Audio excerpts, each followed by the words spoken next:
Talking a little 2024 NFL fantasy football today, Mitch. We talked about quarterbacks to avoid in our last video. Let's look at the running back room now. Give me your 3 running backs that fantasy football players should avoid in 2024 drafts.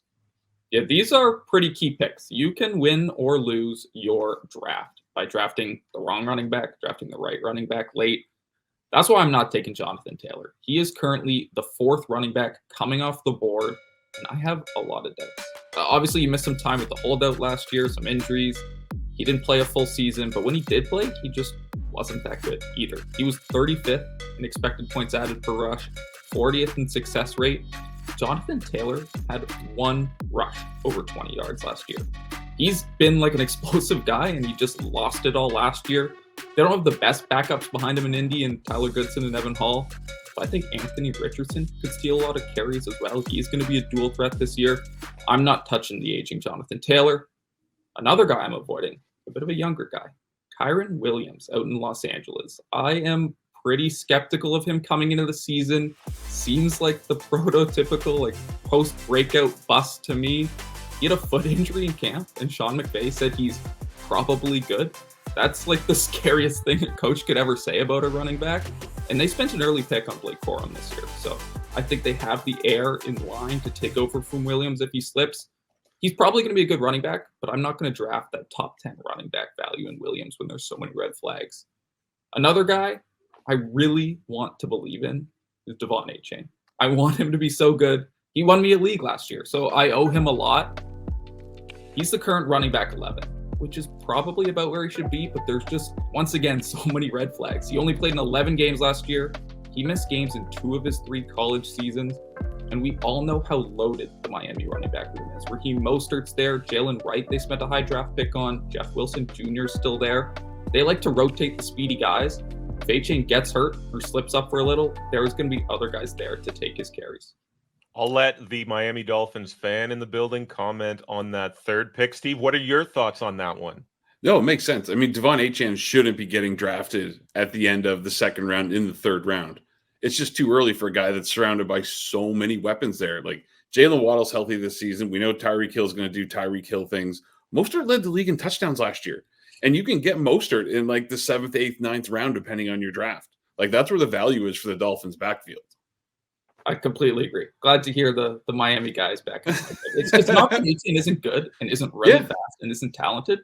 He just isn't a sure thing. And when you're drafting a top 10, top 15 running back, you need the sure things.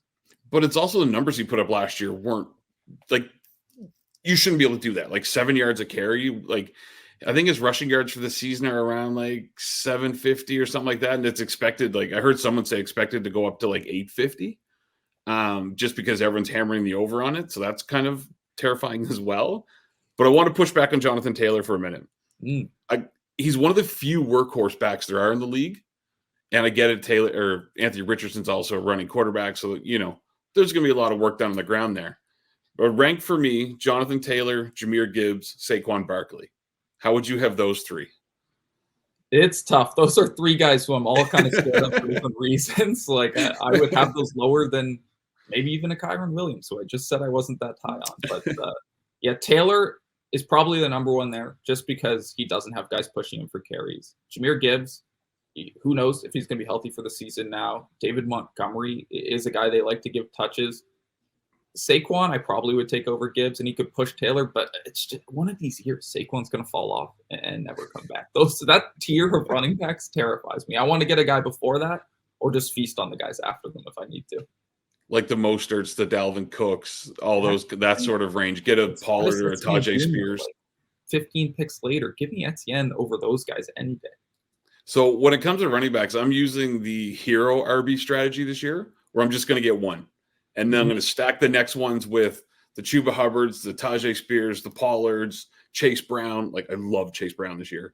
Zach Moss, like a bunch of those guys to go with them. What's your RB strategy then for it? Yeah, I'm kind of similar, but I did that last year and it bit me in a lot of leagues. I'm in a 5-team or a 5-player keeper league. We had our first draft last season. All 5 of my keepers are receivers now because I think I drafted Najee Harris as my big running back, and now I got no running backs. So I might spread the board a little more now. Take guys in that Etienne kind of like 3rd, 4th, 5th round range. I really like a Zach Moss a little later than that this year as a guy who's going to get a lot of carries. So I like the strategy, liked the strategy last year, but I think I'm going to change it up and take at least 2 guys who I think can be starters for me. I like you mentioned Travis Etienne there too. Sit on Taylor, don't take him, let him pass, get yourself a receiver, and hope and pray Etienne comes back, or you can get in that range of a running back. Then there is a drop off. Exactly, completely. And one thing with Kyren Williams, though, you mentioned Blake Corum.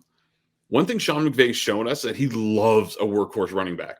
Every year he's been with the Rams, he's had a guy, and it's like, you're our number 1 back. We're just going to feed you all season long until you're just worn out and you're done. It's true, but those guys always get worn out and done at some point. You saw with the Todd Gurley's of the world. So if Willie coming into the season already kind of banged up, maybe he's toast by week 5, and then we get 10, 12 weeks of a Blake Corum.